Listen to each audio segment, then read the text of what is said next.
गिबियावनो prime 24 headlines नायगिरि बिथांमोननिसिम आंनि गोसो गोरबोनिफ्राय खुलुमनाय आरो सिबिनायखौ जासिहरग्रोनाय जाबाय। दायो जोङो दंफैयो गुवाहाटी नोगोरनि जे जोबथा गेट, बे जोबथा गेटआव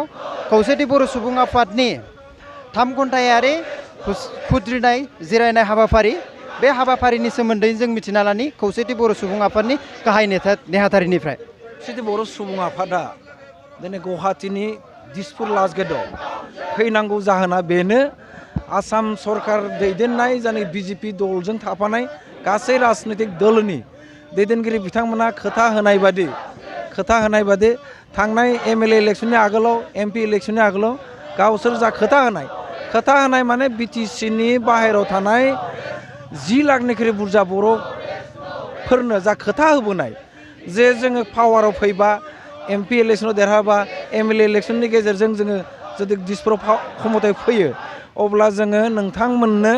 मोनसे गोख्रों मोनसे अट'नमास काउन्सिल, नोंथांमोन बिनाय बर' कसारि अट'नमास काउन्सिलखौ जों खालामना होगोन होनना बुंदों। नाथाय दिनैसिम 3 बोसोरनि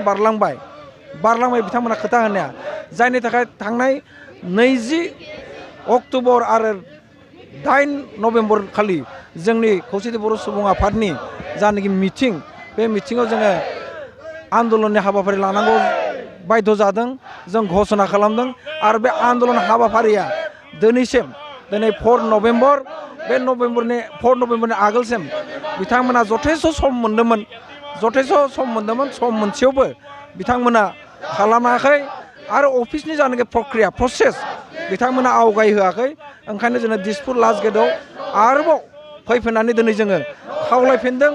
आसाम सरकारखौ, भारत सरकारखौ। जों आसाम सरकार, भारत सरकारनियाव दाबि खालामफिनदों, थाबैनो बर' कसारि अट'नमास काउन्सिलखौ दाफुंना होनांगौ आरो खौसेथि बर' सुबुं आफादनि बाखि दाबि थानाय 8 जानाखि दाबिफोर, बे दाबिनि सायाव मोनसे प्रक्रिया गावसोरनि जानाय एक्सन टेकेन बेखिनिखौ जोंनो खोन्थानांगौ आरो बेफोरखौ खोन्थाजोबागौमानि जोङो जोंनि हाबाफारिखौ लांबाय थागोन, आन्दलननि हाबाफारिखौ जों गोख्रोंनिफ्राय गोख्रों खालामलांबाय थागोन। जे डिमान्डनि सोमोन्दै फोरमायथिबाय, दायो जोङो बिथांनिफ्राय मिथिनानै मोनबाय जे बर' अट'नमास काउन्सिल मोननांगौनि डिमान्डआ आगबारायबोगासिनो। दायो जोङो बिनिनो खौसेथि बर' सुबुं आफादनि आफादगिरिनिफ्रायबो जों फंनैसो मिथिनानै लानि। दा रायजो मोननायनि हाबिलासआथ' जोंहाबो दंमोन, नाथाय बेयो जाफुंना फैयाखिसै। दा ओंखायनो बिटिसिआ जिहेतु दाखांजाखांनायनि उनावहाय दा एराव थानाय बिटिसि मेराव थानाय 10 लाख बर'नि थाखाय जोंहा जेबो सेफ्टि सिकिउरिटि गैया, राव हारिमु थुनलाइ जौगाहोनायनि जि मोनसे जोङो खाबु लानो हानांगौमोन, बेफोर खाबुखौ जों मोननो हानाय जायाखै। ओंखायनो जोङो आसामाव जिहेतुके फिसा अट'नमास काउन्सिल सरकार दाना होदों,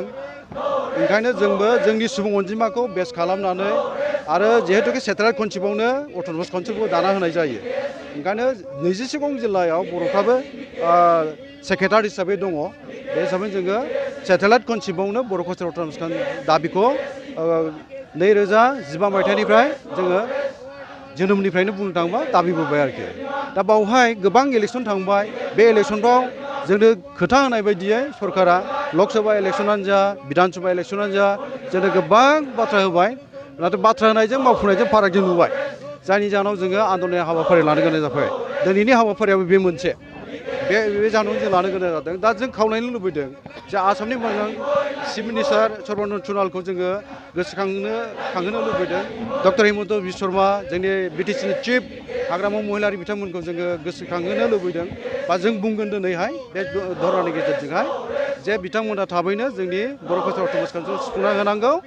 आरो जोंनि माखासे दाबिफोर दंबावो, बे दाबिफोरखौबो फारि फारि सुस्रांनानै होनांगौ आरो हाग्रामा महिलारि सारा उद्यगखौ थाब लानानै बेनि जेंना सुस्रांनायखौ लाबोनानै जोंनो होफैनांगौ, बेखौ जोङो लुबैयो आरोखि। खौसेथि बर' सुबुं आफादनि जानानै जोंनि खावलायनाय थाबाय। আমি আজি যি ধর্ণা কার্যসূচী লৈছোঁ 3 ঘণ্টিয়া, আমি একেবাৰে ক'ব লাগিব যে যোৱা 2010 ফেব্ৰুৱাৰীত বিটিচি চুক্তি হৈ গ'ল, হাইকোৰ্টে হৈ গ'ল, 4খন জিলা সামৰি লৈ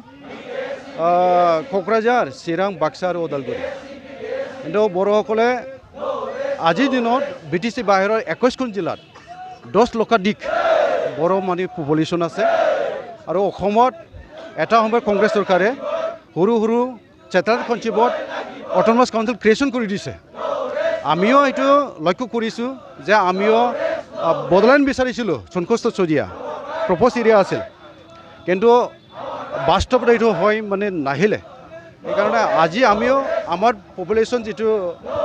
on the basis of the population আৰু ছেটেলাইট কনচেপ্ট যিটো অট'নমাছ কাউন্সিল ক্ৰিয়েশ্যন কৰি দিয়া হৈছে সেইকাৰণে আমিও ফিজিবিলিটি যিটো আছে আমাৰো সেইকাৰণে আমি বড়ো কালচাৰ অট'নমাছ কাউন্সিল ডিমাণ্ডটো লৈ 2015 চনৰ পৰাই আমি অহৰহ এই দাবীটো লৈ আমি কাম কৰি আহিছোঁ আৰু বহুত মানে নিৰ্বাচনৰ সময়ত আমি সহায় কৰি আহিছোঁ চৰকাৰক কংগ্ৰেছ চৰকাৰে হওক কংগ্ৰেছকো সহায় কৰি আহিছিলোঁ আমি ইয়াৰ পিছত বিজেপি চৰকাৰ আহিলে বিজেপি চৰকাৰকো আমি লোকসভা আৰু মানে বিধানসভা যিটো নিৰ্বাচন হয় ইয়াত আমি সহায় কৰি আহিছোঁ চৰকাৰেও গঠন কৰিছে আজিও মানে এলায়েন্স গভৰ্ণমেণ্ট আৰু হাগ্ৰাম মহিলাৰ ছাৰ চন্দ্ৰ ব্ৰহ্ম ছাৰ বিশ্বজিৎ দেমাৰী ইহঁতৰ অনুৰোধ মৰ্মে আমি বিজেপি চৰকাৰক মানে সহায় কৰি আহিছে যোৱা লোকসভা আৰু বিধানসভা যিটো নিৰ্বাচন কিন্তু আজি দিছপুৰত মানে চৰকাৰ গঠন হ'ল কিন্তু আজিলৈকে কথা দিয়া ইঞ্চুৰেঞ্চ দিয়া এই মানে দাবীটো বড়ো কালচাৰ অট'নমাছ কাউন্সিল ক্ৰিয়েশ্যন দাবী আৰু অন্য 8 মানে দফা আৰু দাবী আছে কিন্তু আজিলৈকে এটাও মানে দাবী পূৰণ কৰি নিদিলে আৰু সেইকাৰণে আমি আজি ধৰণে কাৰ্যসূচীৰ জৰিয়তে এইটো আমি আহ্বান জনাবলৈ বিচাৰিম যে সোনকালে আমাক আমাৰ দাবী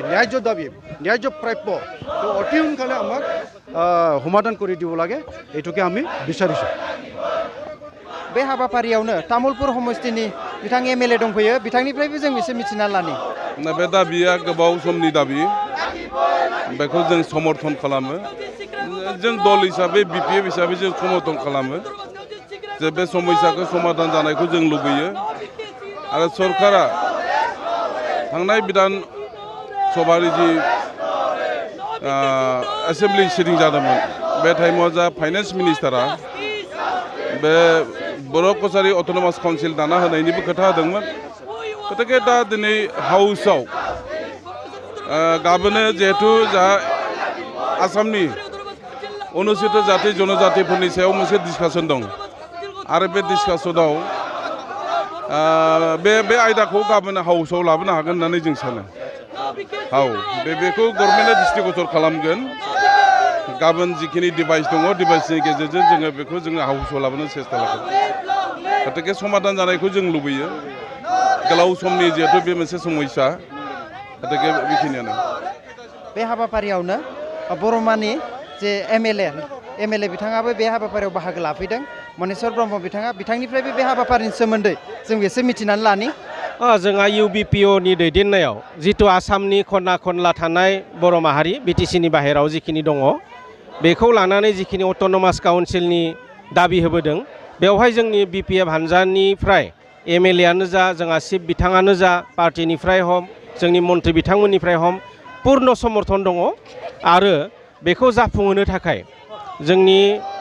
मानिनां मन्त्रि चन्दन ब्रह्म बिथाङाबो डब्लिउबिटिबिसिनि मन्त्रि हिसाबै इउबिपिअनि दैदेनगिरिफोरखौ लानानै जाहाथे बेखौ जाफुंहोनो हायो बेनि थाखाय खामानि मावगासिनो दङ बिधानसभा बे बिधानसभायाव सानथामल'सै बेयाव बे काउन्सिलनि डिमान्डखौ हायाखै होननानै मिथिनानै मोनदों नोंथाङा ना काउन्सिलनि डिमान्डखौ जोंहा गाबोनो एससि एसटिनि सायाव एसेम्बलियाव जिहेतु डिसकासन दङ जोंनि गेजेरनिफ्राय सोरबा सासेया जोंनि बिपिएफ लेजिस्लेचार पार्टिनि जानानै जेब्ला बुंगोन एससि एसटिनि जौगानायनि सायाव अब्लानो जोंबो बे दाबिखौबो बेवहाय जोङो बुंफागोन गोजोननाय दायो जोङो बे हाबाफारियावनो दुलाराय बर' आइजो अनसाय आफादनि आफादगिरि बिथां बिबारानि नार्जारी बिथाङा बे हाबाफारियाव बाहागो लादों बिथाङा बे हाबाफारिनि सोमोन्दै मा बुङो जोङो एसे मिथिनानै लानि गिबियावनो दुलाराय बर' आइजो अनसाय आफादनि जानानै आङो गासैनिसिमबो हामग्लायनाय बावहरबाय दुलाराय बर' आइजो अनसाय आफादा 1986 मायथाइयाव जेब्ला दाजानाय जादोंमोन बे समनिफ्रायनो दुलाराय आसामाव जोंनि जिल्ला कमिटिफोर दङ बे जिल्ला कमिटिफोरनि जाय जोंनि बर' सुबुंफोर बिथांमोननि थाखाय जों जेब्लायबो बिथांमोननि हेफाजाबखौ जों खालायबोयो दुलाराय बर' आइजो अनसाय आफादनि आं आफादगिरि हिसाबै जिहेतु जोंनि बिटिसिनि बाहेराव 10 लाखनिबो बांसिन बर' सुबुंफोर दङ बिथांमोननि जाय दाबिनाय बर' कसारी अट'नमास काउन्सिल बेनि थाखाय जाय आन्दलननि कार्यसुचि लानाय जादों बेखौ जों हेफाजाब होनो फैदों जोंनि आफादनि जानानै आरो बिथांमोननि बे दाबिनाया जाफुंसारथों मानोना 2016 मायथाइयावनो बे मोनसे केबिनेट डिसिसन जाखादोंमोन नाथाय बे खामानिया जाफुङाखै दिनैसिम आरो जों बेखौ जेब्लासिम जाफुङा जों हेफाजाब होनो थाखाय नाजागोन।